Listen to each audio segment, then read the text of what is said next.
government can come with a law and everything, but they need to also recognize the fact. How much can I give in, where I need to be hard, where I need to be a little soft, considerate, where I need to penalize to what level. It is like you live and let live within the reasonable limits. Nobody minds little pinch. But then it needs a totally different orientation.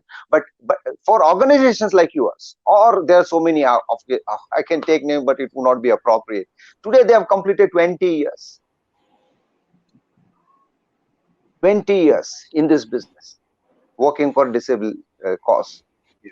20 years ago they have started. They're doing fantastic. Today it is 20 years they've completed, and it's such a joy to see them. And they're doing, I'm sure your organization also, Rangam, also has a similar history, and they're doing with the purpose. Likewise, if you want to take the word to the town, it's very important to identify people at the top who really have these values, who are motivated to help and stand for this cause and do their bit.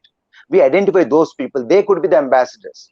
But if it comes as a purely law and ABC and expect people to do it because you have to, your moral responsibility, ethically tumko karna hai, then it will be a long, hard battle fought, let me tell you. Otherwise, I've seen organization 90% of the hiring, though it is not mandated, they are still going for specially able people for hiring, and they are getting a lot of satisfaction. That office is like temple for them, and there's so much of love, affection, brotherhood, compassion there.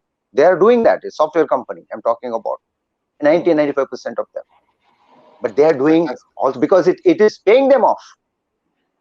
But that should be multiplying. We should have more such examples, and thereby we can have address this.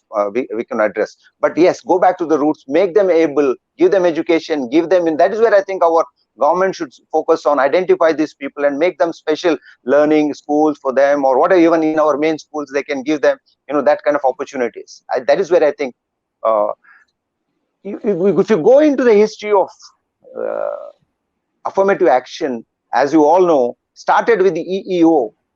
From there came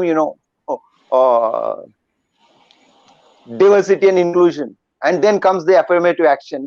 If you see the gradual evolve, how the whole three terms have evolved, the answer is there. It's like you are let into the room, it is affirmative action. But once you go into the room, what do? You hire a person because there is a quota system. But once the person goes there, but there is no life for him, there's no diversity, no inclusion practices there, then it is of no use.